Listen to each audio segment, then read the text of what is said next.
નવસારીના મીના જોશી જે બેલારુસમાં ફસાયા છે તેનો વધુ એક વિડીયો સામે આવ્યો છે. તેમની સાથે અન્ય યુવાનો પણ બેલારુસમાં ફસાયા હોવાની વાત સામે આવી છે.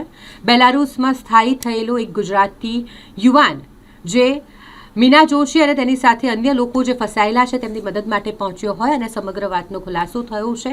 જેમાં મીના જોશીનો જે વિડીયો સામે આવ્યો છે તેમાં મીના જોશી દાવો કરી રહ્યા છે કે એજન્ટના કારણે તેઓ ફસાયા છે. એજન્ટ દ્વારા ફોન પર ધમકી આપવામાં આવી રહી હોય તેવો પણ દાવો મીના જોશી દ્વારા કરવામાં આવ્યો છે. બેલારુસમાં સ્થાયી થયેલા ગુજરાતી યુવાને મીના જોશી અને તેની સાથે અન્ય લોકો જે બેલારુસમાં ફસાયા છે તેમની સાથે મુલાકાત કરી અને મુલાકાત દરમિયાન ઘણી બધી વાતો સામે આવી છે. એજન્ટના કારણે તેઓ ફસાયા હોય તેવું સૌનું કહેવું છે અને જેને લઈને તેઓ ભારત પરત આવવા માટેની માંગ કરી રહ્યા છે. મીના જોશી દ્વારા એ પણ તૈયારી બતાવવામાં આવી છે કે જેવા જ તેઓ ભારત પરત ફરશે તેઓ દ્વારા એજન્ટ સામે કાર્યવાહી કરવામાં આવશે. મારું નામ રિગ્નેશ છે. હું સુરતથી બિલોંગ કરું છું અને હું આ બેલારુસ કન્ટ્રીમાં આવ્યો છું અને મારી એજન્સીનું નામ છે પર્થ ફાઇબર ઇમિગ્રેશન, જે સુરત અડાજણ કેનલ રોડ પર આવેલી છે. એમના ઓનરનું નામ છે અંકિત પ્રજાપતિ. હવે અમને એવું કહેવામાં આવ્યું હતું કે બેલારુસમાં 60 થી 70,000 રૂપિયા પગાર છે અને અહીંયાથી તમને સેન્જન મોકલી દેવામાં આવશે 3 થી 4 મહિનાની અંદર. પણ જ્યારે અમે બેલારુસ ઉતર્યા ત્યારથી લઈને અમારી સાથે જોબથી લગાડવાનું ને બધાનો અમે જે ખર્ચો ઓલરેડી ત્યાં આપીને આવેલા હતા 4.5 લાખ રૂપિયા અને પ્લસ 50,000 ટિકિટના, એ બધું થઈ ગયા પછી અમે જયારે અહીંયા જોબ ચાલુ કરીને અહીંયા ડોક્યુમેન્ટ્સ બીજા કરવા પડ્યા, એના બીજા 40-50,000 થયા. તો અમે એ જયારે એજન્ટને કીધું કે અમે આ ઓલરેડી આપી દીધા છે તો આ પૈસા અમે શું કામ આપીએ, તો એજન્ટે એના થોડાક તમે અત્યારે આપી દો અને પછી તમને થોડાક આપીએ એમ કરીને થોડાક પૈસા આપ્યા અને થોડાક કાપી લીધા. પછી જયારે અમને જોબ ચાલુ કરી તો અમને જે જોબ કીધી હતી એ જોબના હિસાબે અમે કામ કરવા રેડી હતા અને અમે કામ કરવા જતા પછી અમને ખબર પડી કે અમે જયારે કામ સ્ટાર્ટ કર્યું ને અને 15 દિવસ પછી અમને ખબર પડે છે કે અમારી સેલરી 1 મહિનાની જમા રહેશે ને 1 મહિના પછી મળશે. અમે એમાં બી એક્સેપ્ટ કરી લીધું.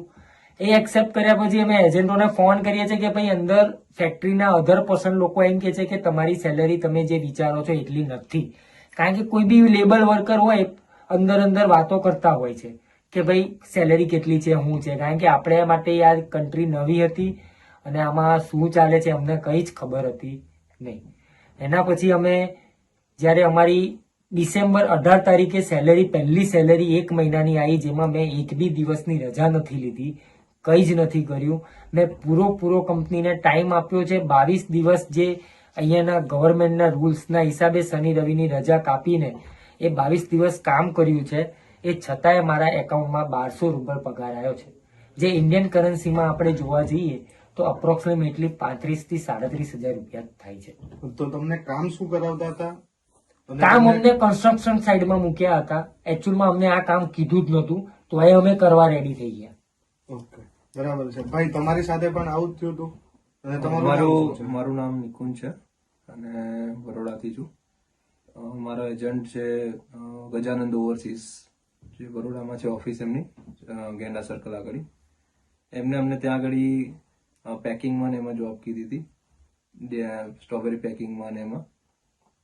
અને ત્યાંથી અમને એવું કહીને જ મોકલ્યા હતા, બટ અહીંયા આવીને તો કઈ અલગ જ હતું. એ લોકોએ અમને કઈ દૂર ગામમાં મૂકી દીધા હતા, ડેરી ફાર્મમાં. અને સેલરી બી અમને જે કીધેલી સેલરી લોકો ત્યાં કહેતા જ નતા એ લોકો, અને કામ 15-16 કલાક કામ કરાવતા હતા. હવે અમે એમને કોન્ટેક્ટ કર્યો તો એ લોકો કે તમે 1 મહિનો કામ કરો, સેલરી આવવા દો એમ કરીને લોકોએ કઈ અમારું એ જ ના કર્યું. અને ત્યાં આગળ અમને ના ઊંઘવાનો ટાઈમ મળતો હતો ના ખાવાનો ટાઈમ મળતો હતો. નાની સગડી આપી હતી, આટલી ઇલેક્ટ્રિક, એ સગડી પર ખાવાનું બનાવવાનું. તો એના લીધે અમે લોકો પછી ત્યાં આગળ 2-4 દિવસ એ લોકોને કોન્ટેક્ટ કર્યો કે અમને કઈ તમે રિસ્પોન્સ આપો, કઈ કરાવો. એ કે તમે કામ કરો, 1 મહિનો કામ કરો, તમારી સેલરી આવશે, પેલું આવશે, આ આવશે, તે આવશે, એમ કરીને એ લોકો ખાલી દાડા ખેંચતા હતા. એટલે પછી અમે જોબ છોડીને ત્યાંથી અહીંયા સિટીમાં આવીને અમારા ખર્ચે અમે લોકો અહીંયા આગળ વિઝા ને એવું અમારા ખર્ચે અહીંયા બીજા લગાવ્યા. એમને જયારે કોલ કર્યા હતા કે તમે તેના એજન્ટને વાત કરો, અમે કીધું કે અમે તમને પૈસા આપ્યા તો બીજાને કેમ વાત કરીએ. પણ એ વસ્તુ તમારી સાથે પણ આવું જ થયું હતું. તમારું નામ શું છે? મારું નામ હફીઝ છે. હું ભરૂચથી બિલોંગ કરું છું અને હું ઇન્ડિયાના અંદર સારી એવી સેલેરી પાડતો હતો, 25,000ની. મેડિકલ સ્ટુડન્ટ છું મેં, મેડિકલ લેબ ટેકનિશિયન છું મેં. અને મને ફરહાનભાઈ એજન્ટનું નામ છે અને રોયલ કન્સલ્ટન્સી છે બરોડામાં. એમણે મને એવું કીધું કે તને બેલારુસમાં મોકલી આપું, ત્યાં મેડિકલમાં તારે જોબ મળશે, મેડિકલમાં તારે વર્ક કરવાનું.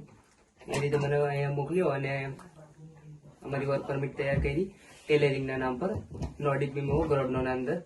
પણ હું અહીંયા મિન્સ્કમાં ઉતર્યો એરપોર્ટ પર, ત્યારે મને ખબર પડી કે અમારે અહીંયા મિન્સ્કમાં જ રહેવાનું છે ને અહીંયા જ કામ કરવાનું છે. તો ઇન્ડિયામાં જે ખર્ચો કરીને આવ્યા હતા એ બધો તો ભોગ ગયો અને અહીંયા આવીને પાછા 50-60 હજાર ખર્ચો કરાયો, નવી વર્ક પરમિટ કરાવી, નવું મેડિકલ કરાવ્યું અને જે કંઈ કામ હતું એ બધું નવેસરથી પાછું કરાવ્યું અને એ બધો ખર્ચો અમે કર્યો. આ રિગ્નેશભાઈ સાથે બધું મળીને જ કર્યું અમે. Okay, તો તમે અહીંયા આવ્યા તો તમારી જેવા કેટલા છે અહીંયા જે તમારી સાથે હોય ને તમારી સાથે એવા કોઈ છે બીજા? હજી બી બીજા અમારી સાથે 2 લોકો છે, પણ એક ઘરની મર્યાદા અને ઘરના જે એમના વડીલોની જે એ છે એમના લીધે એ Problems લોકો ના લીધે બહાર નહીં બહાર આવી આવી નથી શકતા. ફેમિલીની જે મર્યાદાઓ અને છે આ લોકોએ મતલબ આ એજન્સીઓએ બધા બહુ ને એવા મોકલ્યા છે જે બધા બહુ ફસાયેલા છે. બહુ ઘણા એવા આ બહુ બધા છે. દેશમાં ઘણા હજુ એવા છે. હાલમાં જે બરોડાની જે ગજાનંદ ઓવરસીઝ છે એમને ત્યાંથી મોકલેલા 3 છોકરા 2 મહિનાથી અહીંયા બેઠા છે, હજુ એ લોકોને કામ નથી. અને બીજું કે અમને અમારા જે એજન્ટ છે એમણે અમારો આ સેલેરી જોયા પછી અમને એમ કીધું તમે રશિયા જતા રહો, તમને સારો પગાર મળશે. અમે રેડી થઈ ગયા, કામ કરવા જ આવ્યા છીએ, કામ ગમે તે કામ આપો, મને કામથી કઈ પ્રોબ્લેમ નતો, હું કામ કરવા જ આવ્યો, ગમે કામ કરીશ, પૈસા મળવા જોઈએ. પૈસા ના મળે તો માણસ કામ ના કરે. તો હું રશિયા જવા હતો ને એમને ટિકિટ થી લઈને બધો જ ખર્ચો ઉઠાવવાની જવાબદારી લીધી હતી. અમે એમને એક જ સવાલ કર્યો હતો, કાગળિયા રીગલ થશે તો જઈશું, અનરીગલ અમે કોઈ દેશમાં નહીં જઈએ. કારણ કે અનરીગલી રહેવું આપણા સાથે આપણને એ નથી ગમતું, ભાઈ અનરીગલી રહીએ. અનરીગલી કોઈ કામ જ નહોતું કરવું મારે, કારણ કે મારે જે કરવું હતું એ રીગલી જ કરવું હતું. અને હું અહીંયા બેલારુસમાં ઘણા ટાઈમથી છું. તો એઝ પર બેલારુસ લો જે તમને ગૂગલ પર પણ જોવા મળી જશે કે તમે એઝ અ વિઝિટર વિઝા પર આવ્યા છો તો તમારાથી રશિયા ટ્રાવેલ ના થાય. અને ઇન કેસ તમે વિઝા કરીને ત્યાં ટ્રાવેલ કરો છો, હા વિઝા ફ્રી છે એ 2 નંબરની વાત છે, પણ વસ્તુ એ છે કે તમે જાઓ છો અહીંયાથી રશિયા તો તમારે ત્યાં કેટલા દિવસ રહો છો, શું કરવા રહો છો એ લખાવવું પડે. એ તમે કર્યું હતું? ના, એવું કશું લખાયું નથી. તો આ એક રીતની ડંકી થઈ. ડંકી દઈ અમારી પાસે એ જ કહેવામાં આવ્યું કે અમે તમારી પાસે આ કરાવી દઈશું, તમને વર્ક પરમિટ અપાઈ દઈશું, પણ એકચ્યુઅલમાં વર્ક પરમિટ થતી જ નથી. એ જયારે રશિયા પહોંચ્યા ત્યારે અમને ખબર પડી અને 5 કલાક અમે ઠંડીમાં ઉભા રહ્યા છીએ પણ એમનો કોઈ માણસ લેવા નથી આવ્યો રશિયામાં. અમે બહાર રેલવે સ્ટેશન પર ખુલ્લામાં ઉભા રહ્યા છીએ, બેગ સાથે, લગેજ સાથે. પછી જયારે અમને બીજા દિવસે અમે ત્યાં રિયાલિટી જોઈ, બધાને પૂછપરછ કરી, ત્યારે ખબર પડી કે અમે 30 દિવસ ખાલી ફરી શકીએ રશિયામાં, બાકી કામ ના કરી શકીએ. અને મારે રશિયામાં કામ કરવું હોય તો મારે બેલારુસથી એક્ઝિટ લેવું પડે અને એક્ઝિટ લઈને મારે રશિયાના વિઝા લેવા પડે, ત્યારે જઈને હું કામ કરી શકું. તો એજન્ટો અમને ઉપરથી ધમકાવે છે કે તમારે કામ કરવું નથી, બધા ત્યાં અનલીગલ જ કામ કરે છે, રશિયામાં બધું આવું જ ચાલે, તમારે કરી નાખવાનું, તમને પૈસા મળે છે ને, તમે રહેવ ને, પોલીસ વાળા પકડશે તો અમે જોઈ લઈશું, આર્મી વાળા લઈ જશે તો અમે જોઈ લઈશું. આવી રીતે અમને ટોર્ચરિંગ કરે છે. ઓકે. મીના જોશી, નવસેરીની રહેવાસી છું. મારે અહીંયા એજન્ટ લોકો મને એવી ફસાવી હતી કે હું અહીંયાથી નીકળી શકતી નથી ને મારે ઇન્ડિયા જવું છે. મને અહીંયા એ લોકો અત્યારે બ્લોકમાંથી નંબર કાઢીને એ લોકો મને ગમે તેમ ફોન કરીને ધમકી આપે છે ને હું બીવાની નથી. હું ઇન્ડિયા આવીને બધું એ લોકોની ઓફિસ પર જઈને બધું એ કરીશ ને એ લોકો જે મને ઊંધું બોલતા છે મારા માટે કે ડ્રિંક્સ કરલું, આમ છે તેમ છે, એવું બધું એ થોડું બી એવું ગલત છે. એ લોકો બધું ખોટું બોલતા છે. એ લોકો જે બધું કહી રહ્યા છે મારા માટે એ ખોટું છે ને હું એ લોકોના બહુ ફોન કરીને એકદમ થાકી ગઈ હતી ને હું ઘરે હતી ને ત્યારે કરેલું, એકદમ ડિપ્રેશનમાં આવીને કરેલું હતું.